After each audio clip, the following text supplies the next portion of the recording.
Thanks, Mike. Thank you, everyone. Right now, our healthcare system faces significant pressure to improve quality, enhance service, expand access, and reduce costs all at once. When you speak to folks here in DC, I think you feel the intense policy pressure. If you speak to folks in California, whether it's in Fresno or San Francisco or LA, who we work with every day, they're feeling the pressure of these decisions that you all are making. How do you make them real? How do you operationalize them? How do you do it all at once? People's to-do lists have never been longer and never been more complex. So as providers and institutions work hard to transform the way they operate and deliver care, how are they going to know if they're succeeding? To Mike's point, so they're out there doing their best every day, seeing patients, and doing what they think folks here in DC are instructing them to do. They're thinking what the Affordable Care Act says, but they're not really sure. What is success? Will they be paid for that success? Will they be measured and kind of receive credit for all the good work that they're doing? Or will they be able to course correct if they're not doing the right things? Will they be able to learn and create the learning healthcare system that the IOM has been working on for several years now? So it's crucial to set in place a set of measurement standards because we know what gets measured gets done. The problem is, and I was talking to Rob about this outside, we have a vast, complicated, and yet incomplete data system for our country, a data and measurement system for our healthcare. Vast, complicated, and yet incomplete. So there's quite a challenge here, and that's part of the reason when I called Mike a year or so ago and I said, I think there's quite a bit of work happening, there's a huge amount of momentum, there's a unique opportunity in history. What we need is a force to bring it together. The energy is there, the momentum is there. What we need is a driving force to actually coalesce around and bring that work together. Our healthcare system has typically defined its own outcomes historically. We actually, at the local level, by whether you're a payer or a plan, purchaser, we've defined our own health outcomes.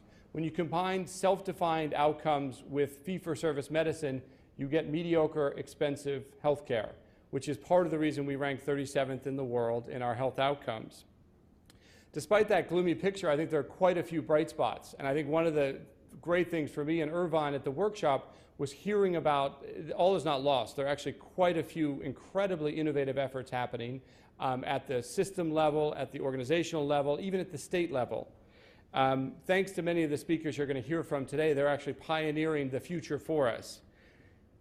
Take, for example, Minnesota, where the Department of Health was the first to create a mandatory system of collection and reporting of quality measurement data and institutions across the state. You're going to hear from Craig Jones at the Vermont Blueprint for Health. So we actually, at the state level, already are beginning to have examples where people are having the critical conversations of how do we measure health across health outcomes, cost of care, and quality of care. So looking at all three parts of the three-part aim at the same time. One not-for-profit health system in Colorado, Nebraska, and Wyoming has established a comprehensive set of metrics by which they analyze progress on quality, improve patient outcomes, and lower costs. They're one of the top 10% in profit per discharge in the nation. So systems are showing that if you actually set measures across all three domains of the three-part aim, you actually can make progress. What we're talking about here is broader standardization, either at a national level or at a regional level, but we're thinking about across systems, across states, across payers. Are there a core set of metrics that we all can agree upon as defining success?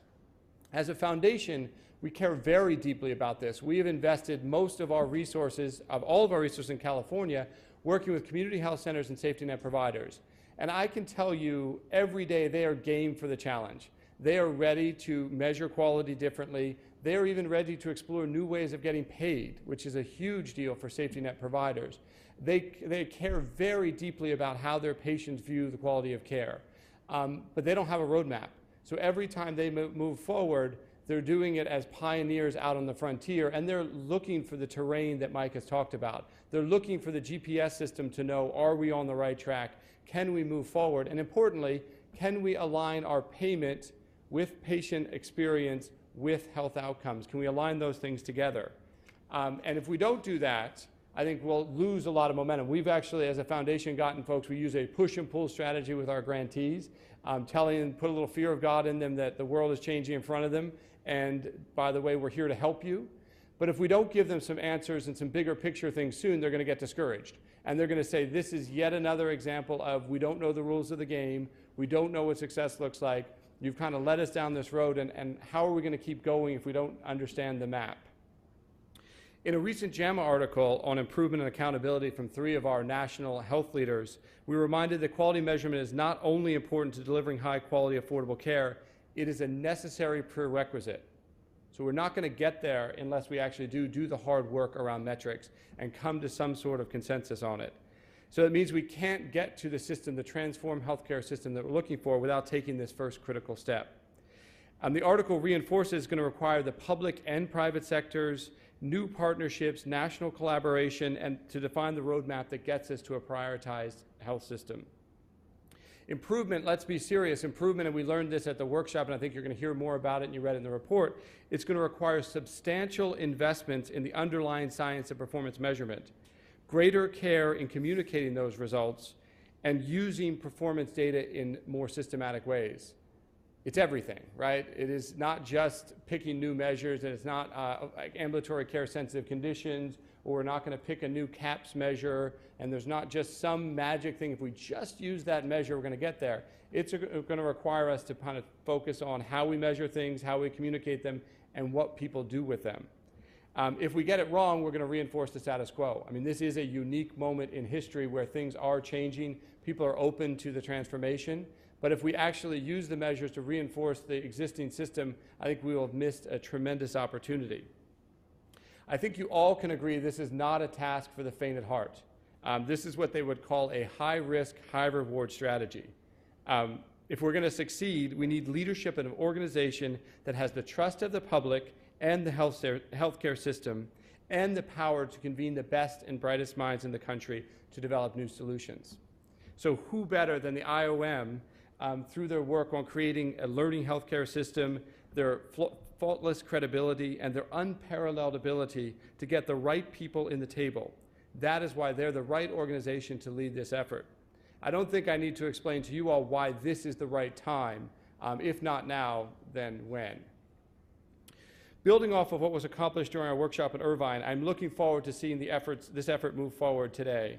Beyond outlining the challenges and opportunities, which I think we've done very crisply, and toward the development of a tangible system for measuring progress in our healthcare system. We at the Foundation support this effort without an agenda. We look forward and are fully confident that the consensus panel will lead this work in the way that improves the health of the nation, in a way that's transparent, equitable, democratic, and all the things that the IOM, the values of the IOM will bring to this project. So I'm incredibly excited to be here at this halfway point or the midway point in the journey, and I look forward to the steps that we'll take together. Thank you.